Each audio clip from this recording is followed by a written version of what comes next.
Hello everyone, welcome to our Let's Play series of Shadowrun Hong Kong. This is Colonel RPG as usual, and I'm very happy that you chose to join me today as we continue speaking with the elders, Elder Tang, Elder Ip, and Elder Nygie, as I think her name is pronounced. So what do the Wampoan elders do? Isabel snorts derisively. They make the rules and kick people out who don't obey them. They're a bunch of petty tyrants, that's what. You're being unfair, Isabel. Our laws are for the good of the community. We keep the Wampoa and its residents safe. We review trade agreements with outsiders to see if they're good for the community. We provide a guiding vision, like a town council. Okay. Well... all I can think out of these three questions, out of these three answers, is that I can respect that.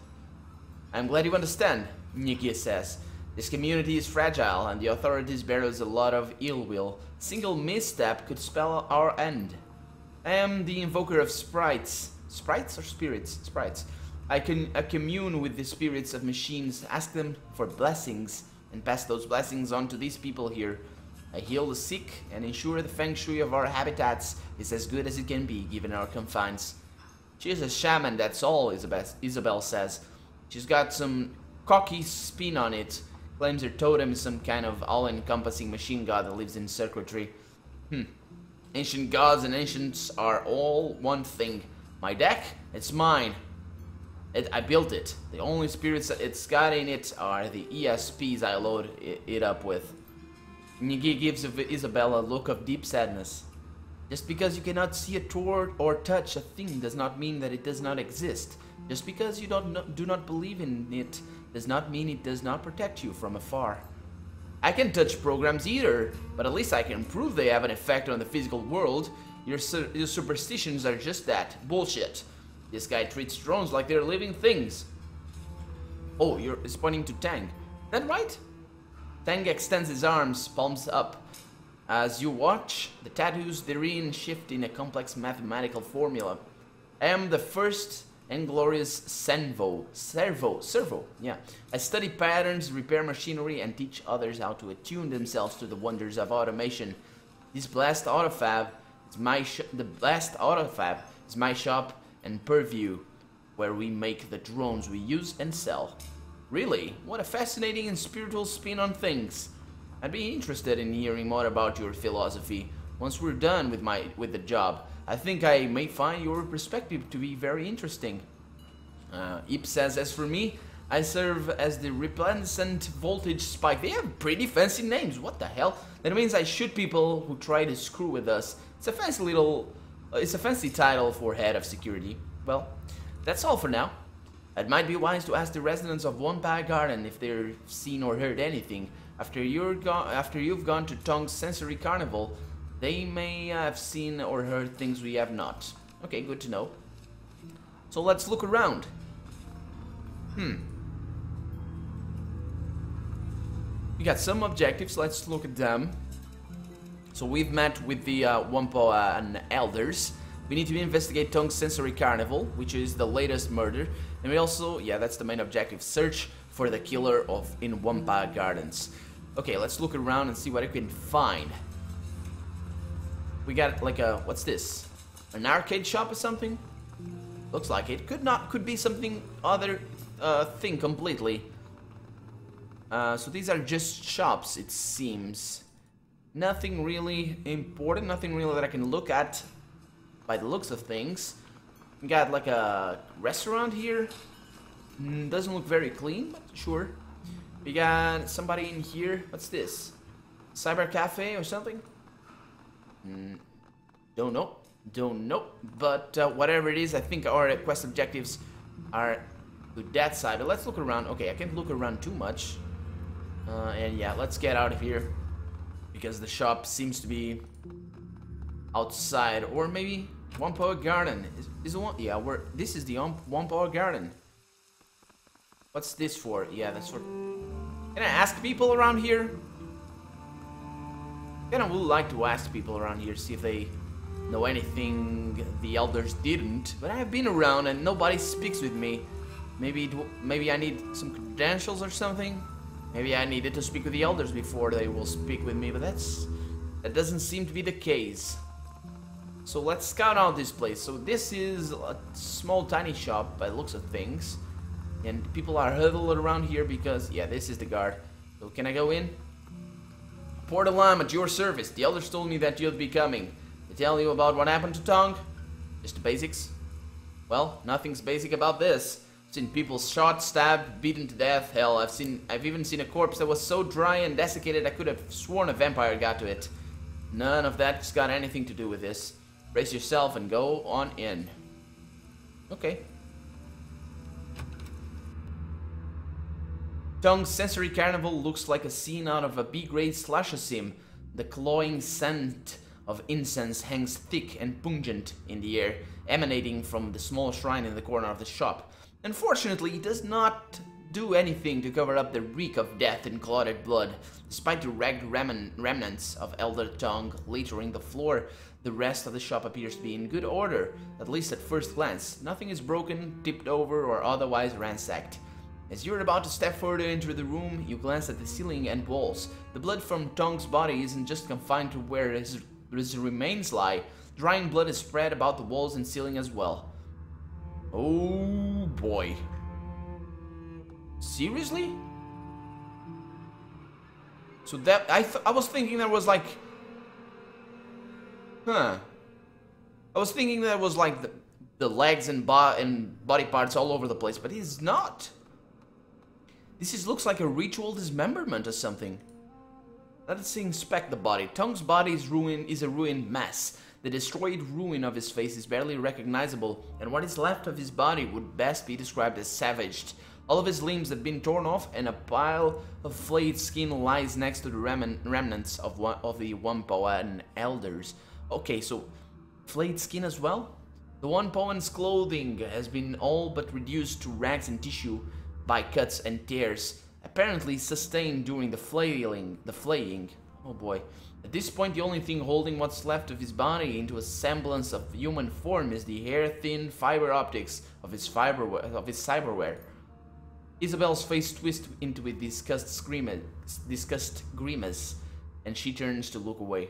Looks like someone dropped them into an industrial meat grinder almost, except they brought the grinder with them. Who the hell kills like this? Someone with a highly evolved need of ritual murder, I suspect. This manner of pathology is not seen in sane individuals. Look, parts of him are missing. Curious. Unfortunately, I am not skilled enough to do this myself, so let's have Ractor examine the body in detail. Ractor takes his time examining the body, taking small notes on his PDA. Curious. No subdermal bruising where the skin's been removed. No sign of a struggle. Coagulation of blood and lividity marks a time of death between 2 and 4 hours ago. The knife marks are methodical. The killer doesn't seem to have been interested in preserving the skin as any kind of wool. It was removed a bit like one fillets a fish, the path of least resistance. Some of the stripped skin have a more ragged edge than others. The ragged edge looks consistent with a claw rather than a blade. Ractor makes a curious noise as he examines the remnants of Tong's face and neck. His neck's been severed between the 5th and 6th cervical vertebrae. Scoring across the bone indicates a bladed weapon, and a sharp one at that. Doesn't match any of the other wounds. Ractor stands and looks you directly in the eye. If I had to guess, I'd say he was killed with a blow to the back of the neck. Everything else was subsequent damage. So why would someone kill him and then skin him? Honestly, I have no idea. Perhaps whatever did the rest of the damage was secondary, an action of opportunity or the like. Without further information, I'm not comfortable guessing. Okay, so unfortunately I think Isabel is not gonna be really needed in this mission. I think Govet might have been a little bit better. I am not good at biotech, so I can't do anything else. Let's leave the body alone for right now. Unless, wait, can I improve my skills? My spellcasting? So let's spend karma. I only have 3. I doubt that I'll be able to do anything with it, but well, let's see. Spirit summoning. I could go with spirit control. I'm not sure if that's gonna allow me to do anything with the body. Let's see. Spellcasting or conjuring? Yeah, it's not... I don't have anything in those... I don't have... yeah. So, yeah, there it is. Spellcasting 0 and conjuring 0. I could spend 1 in conjuring. Let's go with that. Why the hell not? So this... yeah, let's go. Let's go with that. Now let's try and examine the body a little bit better. Use astral perception to essence the body. Taking a deep breath, you allow your senses to expand into astral space. The colors of the room bleed away, replaced with the vibrant lights of emotion, the spirit's world. Surprisingly, no emotions of fear or anger pervade the room. The abiding emotions of the room is steeped in is one of perfunctory satisfaction, as if someone had accomplished an important task. Okay. It would seem like the tongue was surprised. If it was not, it would be certain that you would feel lingering fear within the room. You mean it didn't see it coming? Maybe we're dealing with an assassin, not a monster. I'm okay with that. I understand assassins. Monsters, not so much. Okay, let's leave the body for now. So let's look around the shop. Bloody wall. The walls are covered in splattered and smeared blood, most of which has hardened into a crusty congealed paste. Thick tracks of it run laterally. It looks like the blood has been deliberately smeared. Hey, Seal. I don't know a whole lot about science or all that, but I know what bloods look like when it hits a wall. This isn't natural. Somebody deliberately smeared blood all over these walls. But how it looks like it's got paint trails? Yeah, that's because somebody used tongue's part like a brush. What? So they painted this wall with blood? With his legs and arms? Why? Oh, do I look like a psychologist to you? Maybe because they are fricked? Maybe they're one of those sick serial killers that see their murder as art? I got no clue. All I know is what normal blood looks like on a wall, and this ain't it. Some people have a bad grasp of art. I knew this guy in Kwangtung who used to make music out of stray radio static and panic button calls. Called it Crisis Wave. Yeah, it was awful. Okay, so let's keep looking. Let's open the door. Okay. Let's do some investigative work. Investigative? Whatever. What's this? SimSense editor. Wait. This is a Yamaha 95000V SimSynth, a device for mixing and mastering SimSense chips. Several drive bays are empty and all of the chip jacks are empty. The screen is flashing a repeated error message. Warning, requested files cannot be found. Please return drives to bay and try again. Hey Isabel, can you do this? Isabel rattles out some commands on the SimSynth keyboard, stepping away after a few seconds with a look of satisfaction on her face. There, I have put the drive warning on suspend. It's in diagnostic mode only though. Maybe we'll learn something, maybe not. Yamaha Sima OS 5.2 memory okay, drive error, assist bus. Okay, beginning core done, please wait. Isabel studies the screen in detail as letters and numbers scroll by. Looks like Tong was cooking some BTL here. He's hacked the peak controller output cutoffs. The delta levels on sim chips are usually about 5 or 4 or 6. 5 for call hots. His delta peaks are pushing 12. That's brain burning territory still. And all the drives and chips those BTL were stored on are missing. So what she's going on about? I never liked Tong, but it wasn't because he was a bad guy. I just didn't like any of the elders.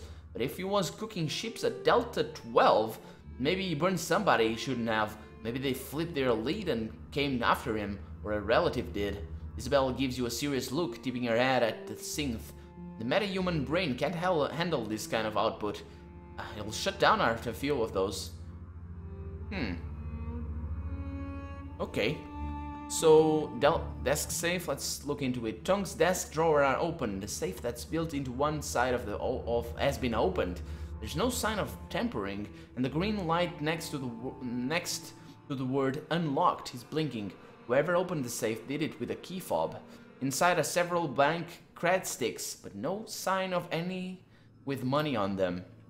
A Wampa elder with no money in his safe? My yes. Somebody cleaned him out. Probably grabbed the key fob out of his pocket.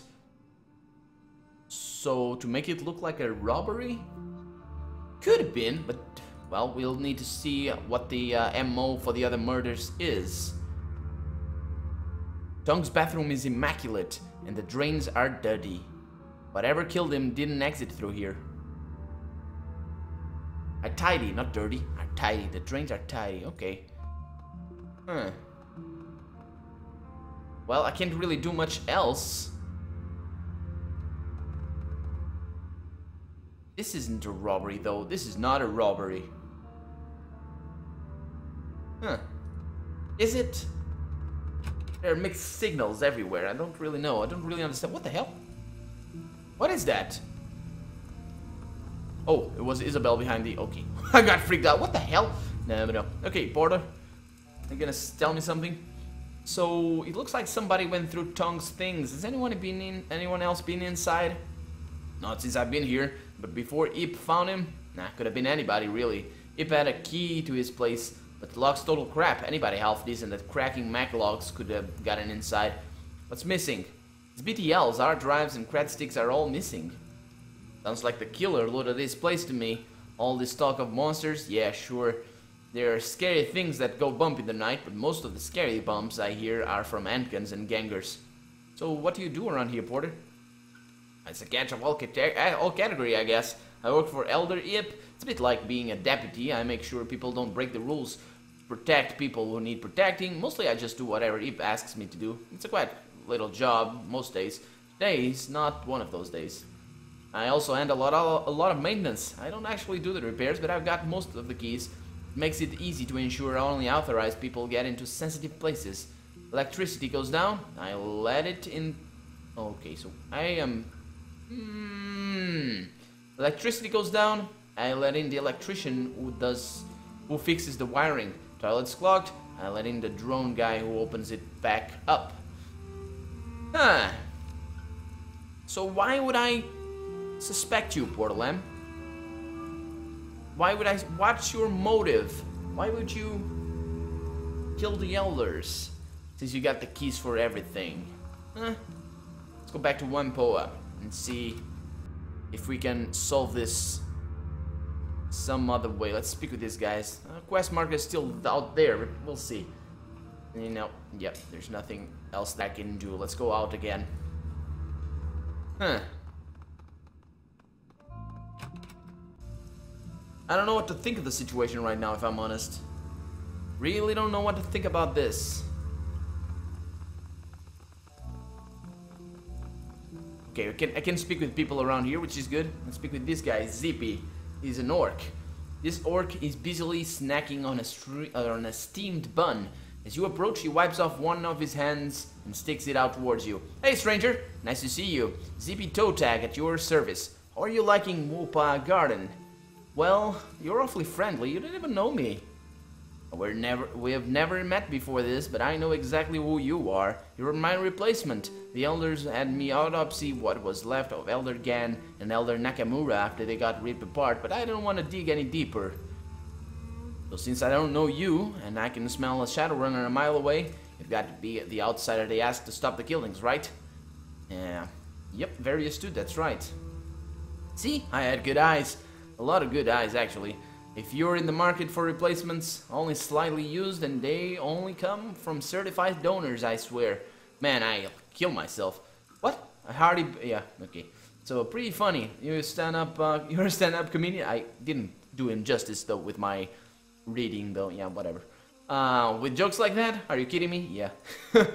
I'm one of those trained surgeons around here. I keep the other Wampoans healthy, gotta practice down the road.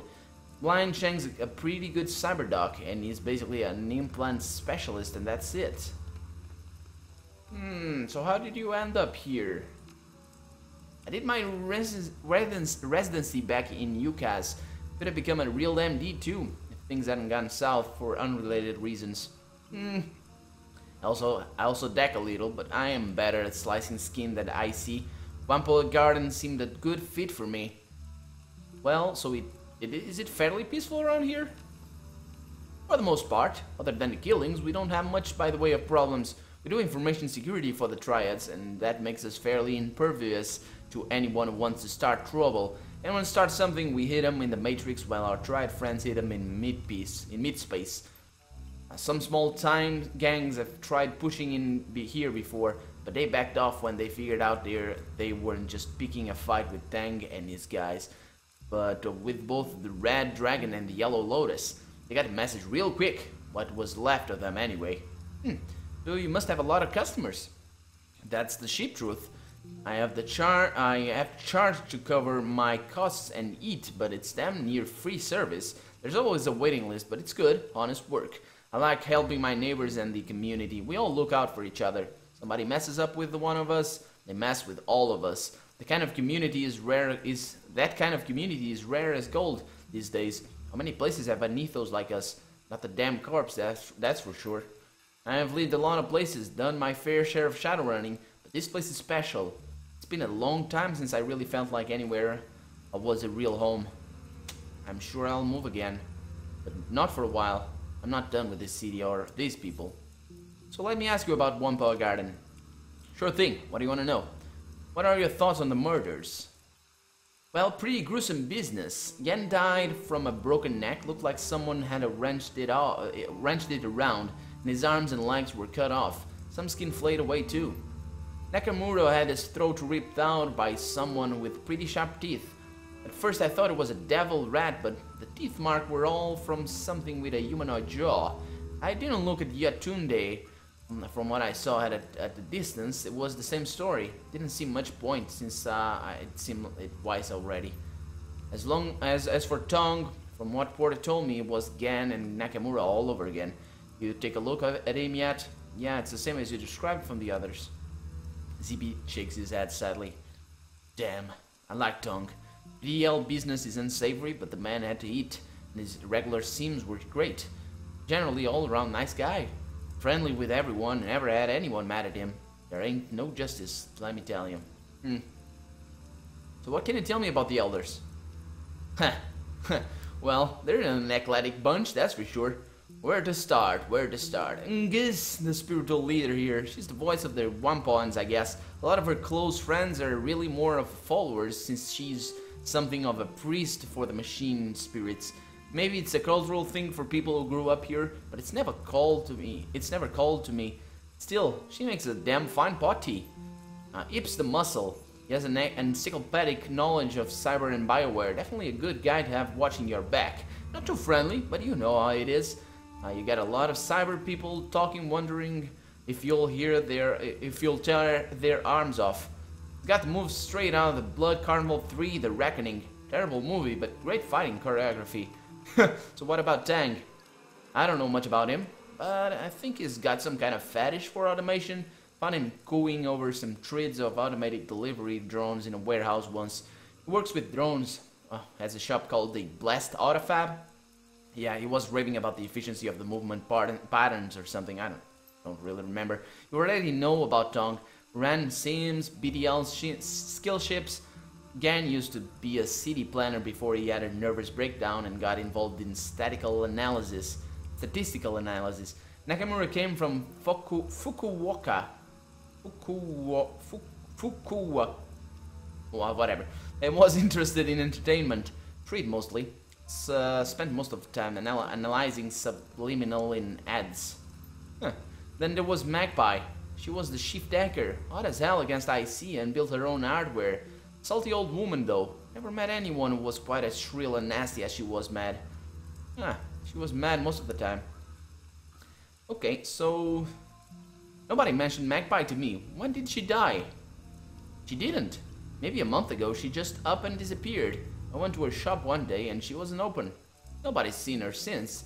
Kind of a pain in my ass too. She owed me some new analyze software she'd picked up. I never heard of Magpie either. She must be one of the newer Wanpoans. If she was the decker, she would have replaced Elder Gao. No surprise there. Gao was older than King Shikuchakachong Terracotta Warriors. I don't know that name, sorry. When I was learning decking from him, he could barely get out of bed. Still, fast as hell in the Matrix though, yeah. How could you be new and how can you be new and an elder? It's a stupid name. It doesn't actually make much to do with time spent in the community. There was something to do with that, sure, but it's mostly about how skilled you are, how good your connections are, and how much you can help everybody else. Should have called them experts or something. Bingo, that's exactly it. She was only here for about 3 years, but she knew a lot of people all over the Matrix in Shanghai and Beijing, all kinds of places. That plus her skills meant she was a shoo-in where Gao died. Why would she disappear? No idea. One day she was here, next, poof. At first I thought she was just on a vacation since she mentioned wanting to see the kingdom of Hawaii someday, but it didn't feel right. She would have at least told me she was leaving. It seems mighty suspicious to me. Nobody else seems to care what happened to her, probably because she pissed them all off so bad. Is there any place you think I should start looking? Yeah, it's a little odd for her just to disappear, don't you think? Of course it's odd. She owed me lunch too, and she was the sort who paid her debts promptly. You might want to check out her shop. It's all locked up, but the other elders have a spare key. Couldn't hurt to look around, and even though Magpie was always butting out heads with the other elders, they wouldn't have any reason not to let you in. Okay, what did they argue about? Magpie and the others never saw eye to eye. She was contrary for the sake of it. Most of the rest had grand visions for what they wanted with this neighborhood to become. Magpie just wanted the deck. She was only an elder because they needed someone with her Matrix chops. The last big argument was between her, NG, and Ip, and Nakamura as well. It was over something relatively trivial. I think Nakamura wanted to expand the pirate trade business into the Matrix, and she just absolutely refused. Why? She said something about not using up valuable bandwidth for trivial entertainment bullshit. Anyway, I went from there into this rant about how she wasn't going to let Tank expand his drone business any further because it would get too much megacorp attention.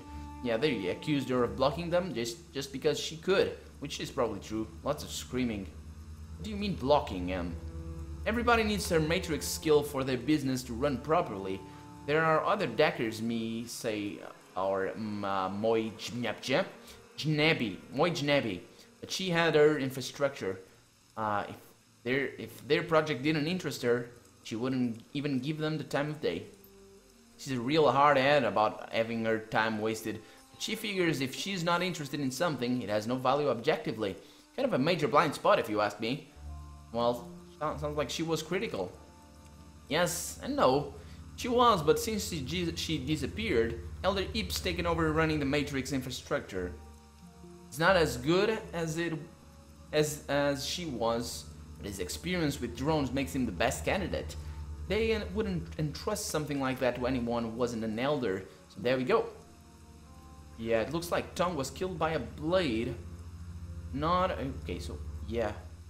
That's a bit of a drastic change of subject, but let's go with that. It looks like Tong was killed by a blade, not a broken neck or a bite. Ooh, what kind of blade? Was it a knife? A sword? Maybe an axe? I don't know, but he was attacked at the back of the neck. I don't like that at all. This whole affair's got me on edge. People dying is nothing new, but the flayed skin? Ugh. It sounds possible that whoever been killing the elders is trying to muddy the waters with all the blood and gore business. This is the crime of an intelligent, careful killer. Be careful, this investigation might take you somewhere very unpleasant. Okay, see you later, Zippy. I'll be watching you. Because the way I see it, you are also a suspect, since he's a doctor. And you all know the story of the Reaper. Yeah, I mean, nobody knows the story of the Reaper, it was never caught, but there are theories that point to it being a doctor. Okay, so... Oh, there's people in there that I can speak with. Good, so we have lots of investigation to do. Very, very good. I'm gonna start that next episode. For now, I'm Colonel RPG, and this has been Shadowrun Hong Kong. I really hope you've enjoyed it. And if you did, feel free to leave a comment, like the video. But above all, thank you so much for watching. And I'll see you next episode. Bye-bye.